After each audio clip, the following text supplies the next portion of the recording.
Welcome to Dad Space.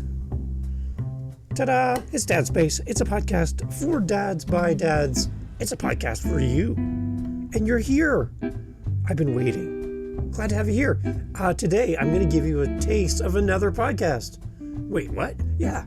Dad Mind Matters. And the host is James Macdonald from the glorious UK. James has got a great podcast for dads.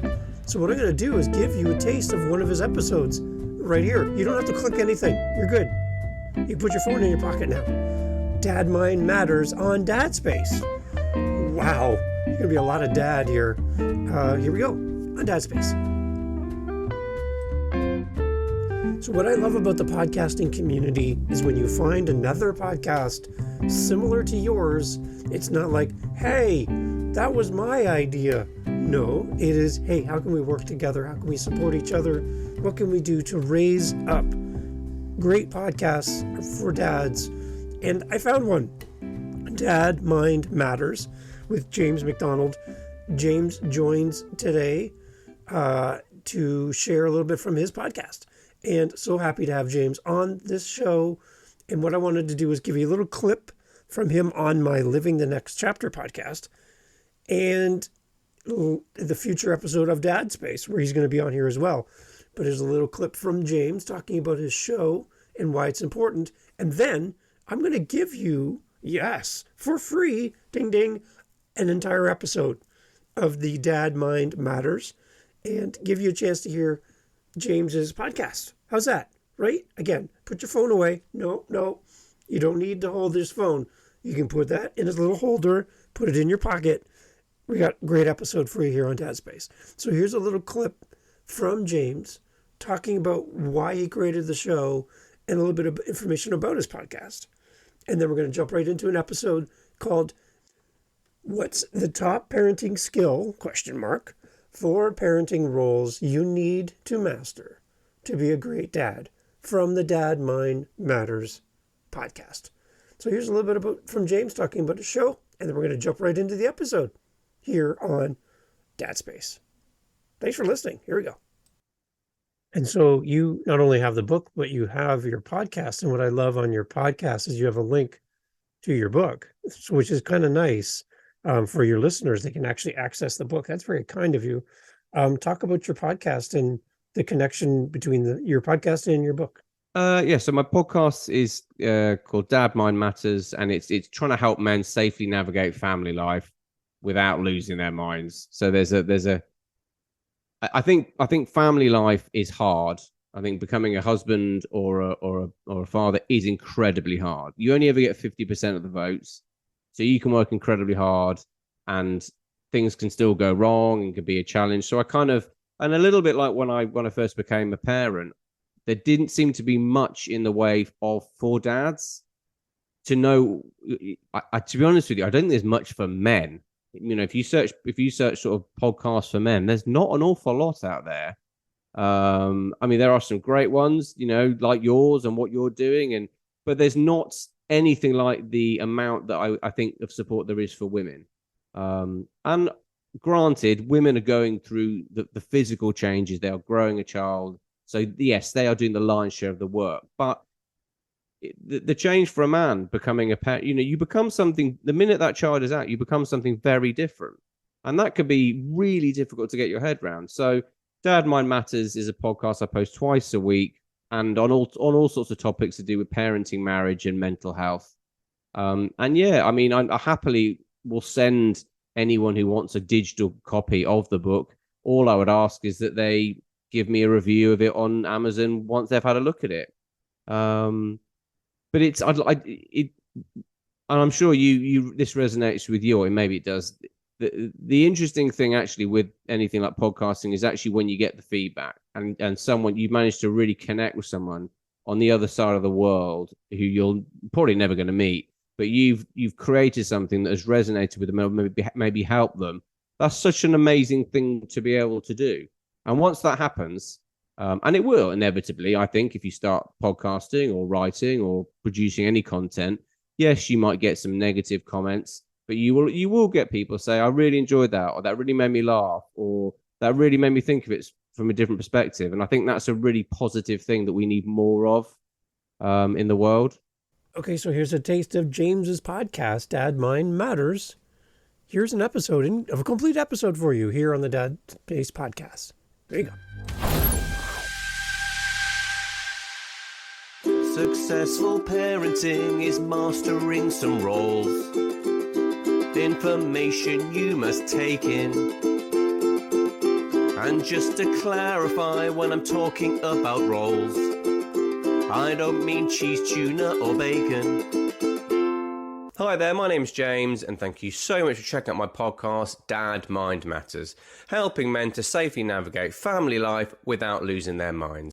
In this podcast, I'm going to tell you the 4 roles I think you need to try and master if you want to be a successful parent. I'm a happily married father of 3, and we live on the south coast of the UK near Brighton. I started this podcast because I really want to create an online community that supports parents, specifically dads, and specifically dads like myself who often struggle with their mental health.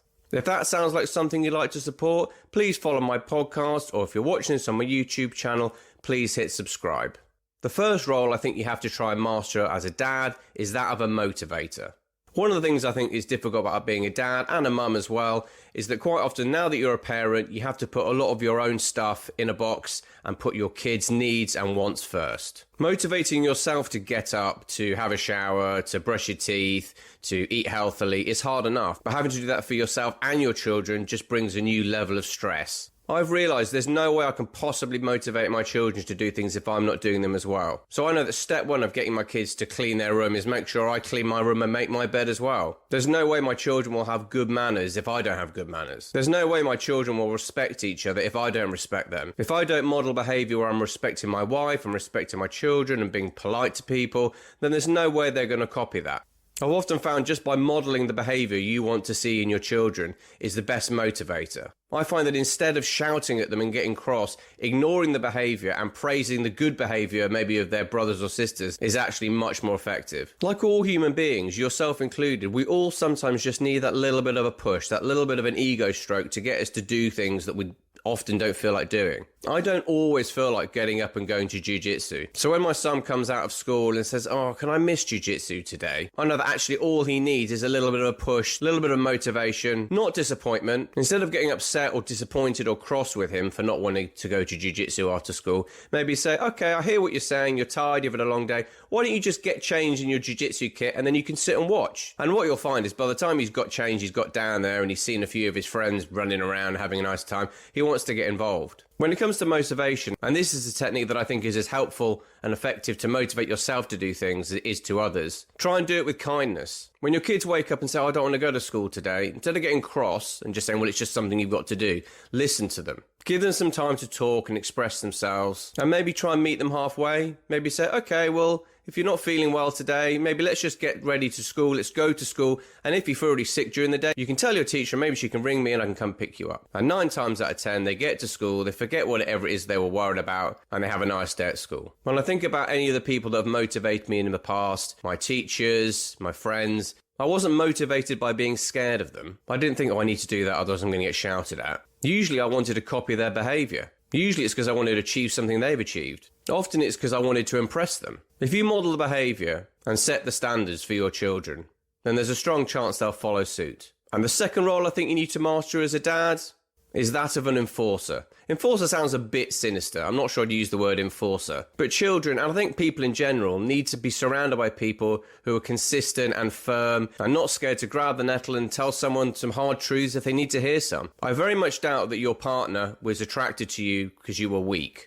I imagine there's a strong chance that one of the reasons your wife was attracted to you is because you were consistent, you were fair, but you were firm. You had standards. You didn't let her walk all over you. You didn't let her disrespect you. And I'm not suggesting that you do that in an aggressive way, but one of the difficult things I think as a parent is actually I think it's more important to be their authoritative role model than their friend. Being their friend comes later. I would consider my mum now one of my friends. But growing up, my parents were firm with me. They were consistent. If I messed up or I was rude, I got disciplined. People need to learn boundaries. There's a quote that highlights this, and I don't think it's ever more relevant than today. Hard times create strong men. Strong men create good times. Good times create weak men, and weak men create hard times. Whenever I see young adults or teenagers out in the street causing havoc or being antisocial, it's too easy to blame the parents. Maybe the parents weren't parented. Maybe their parents weren't parented. One of the best things you can do as a parent is to try and break that cycle, break that chain of bad behaviour. Not everyone is lucky enough to grow up in a house where they knew their boundaries, where there were some rules and regulations.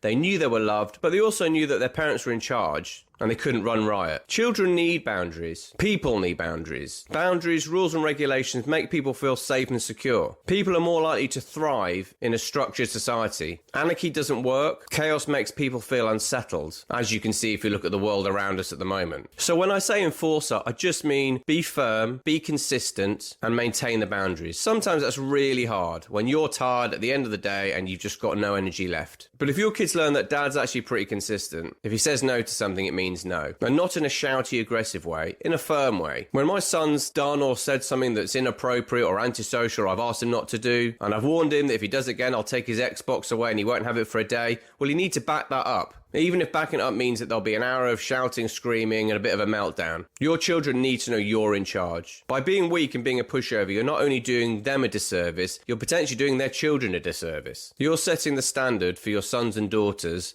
about how to be in the world. Successful people are successful because they're consistent in their words and their actions. And the third role I think a dad needs to master in order to be a successful parent is that of a challenger. I suppose you could also say encourager. And you may say, hang on a minute, that's just another word for motivating. But where it's different is, for me, motivating is by modelling the behaviour and actions you want them to do, and that being the reason they do it. By challenger, I mean challenge their limiting beliefs maybe of themselves.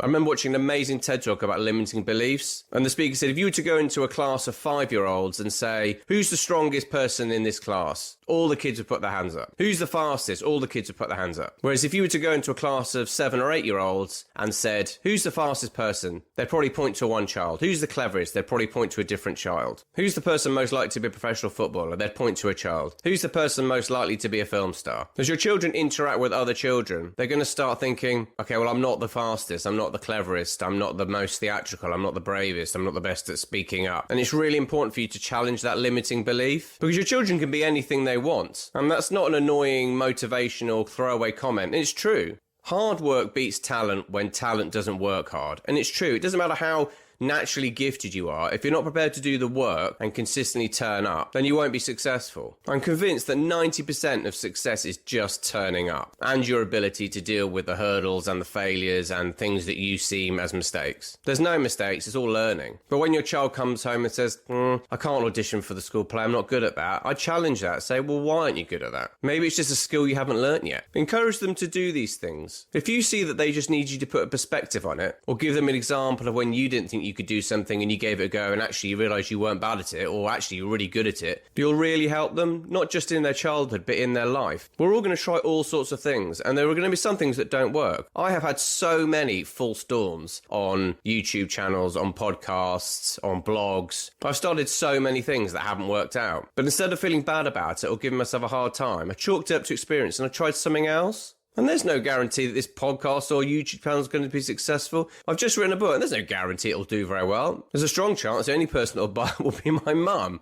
But it doesn't matter, because I've enjoyed the process and I've learned a lot about myself by doing it. So challenge your children's limiting beliefs about themselves, because again, by doing it, it might remind you that actually I need to challenge my own limiting beliefs. And the fourth role I think you need to try and master is that of a counsellor. I was really lucky. I grew up in a house where I felt safe to talk to my parents, and I still do now. I still ring my mum every week, and I'm really honest about the things that I might have made mistakes with.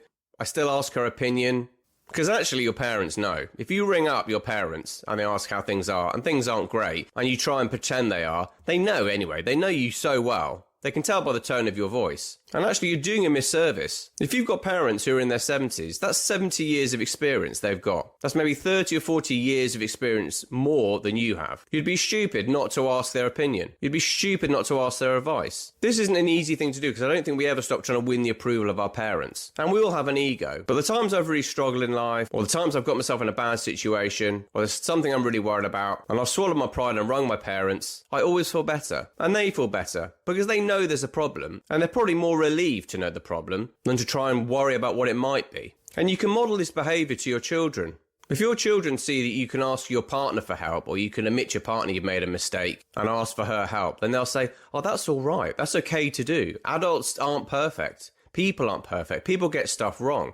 I think one of the best things you can do for your kids is make them feel really safe that they're not going to be judged if they've made a mistake. If something goes wrong and they're worried about it, they can talk to you. And if you can learn to listen to them and not be cross and not shout and be kind and compassionate and congratulate them for having the courage to come and ask for help, then again, you're doing them a real service. So just to clarify, the 4 roles I think you need to master as a dad. Number 1, a motivator. If you want your kids to have good manners, to make their bed, to live healthy lives, well, you have to model that behaviour first. Role number 2, I think you need to be an enforcer. That sounds a bit sinister. Maybe you need to be consistent and firm in your approach to parenting. If your kids think you're a massive pushover and they can run riot in the house, they won't actually feel as safe as if you're firm and consistent. And that doesn't mean making them feel scared of you. It's making them realise that actually, if I continue to do this, there will be repercussions. Role number 3, challenger. And by that I mean challenge your kids' limiting beliefs. Not only will that help you to challenge your own limiting beliefs, but it'll make them realise that actually there's all sorts of things they can do. Even if they're not the fastest or strongest or cleverest in class, it doesn't mean they can't achieve all sorts of things they might have ruled themselves out of. And role number 4, counsellor. If you can model to your children that it's okay to ask for help, it's okay to make a mistake, to admit you've made a mistake and ask for help. If your kids always know that I'm not going to be judged or told off if I've made a genuine mistake, well, that's really helpful. I really hope you got something from this podcast. And as I said, I'm trying to create an online community that genuinely supports parents, specifically dads, and specifically dads like myself who often struggle with their mental health. If you like what I'm trying to do and want to support me, please follow this podcast, or if you're watching this on my YouTube channel, please hit subscribe.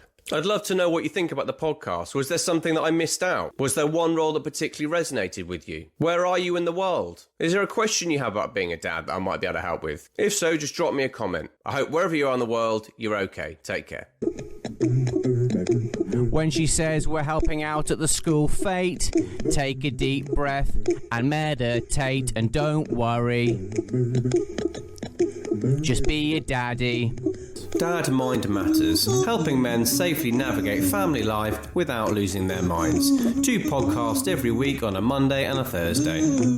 Okay, so that was a taste of James Macdonald's podcast, Dad Mind Matters. If you know a podcast for dads that we can spotlight here on Dad Space, we would love to collaborate with any dad podcast out there to help support men to be better fathers, partners, community members, and also to be better for themselves.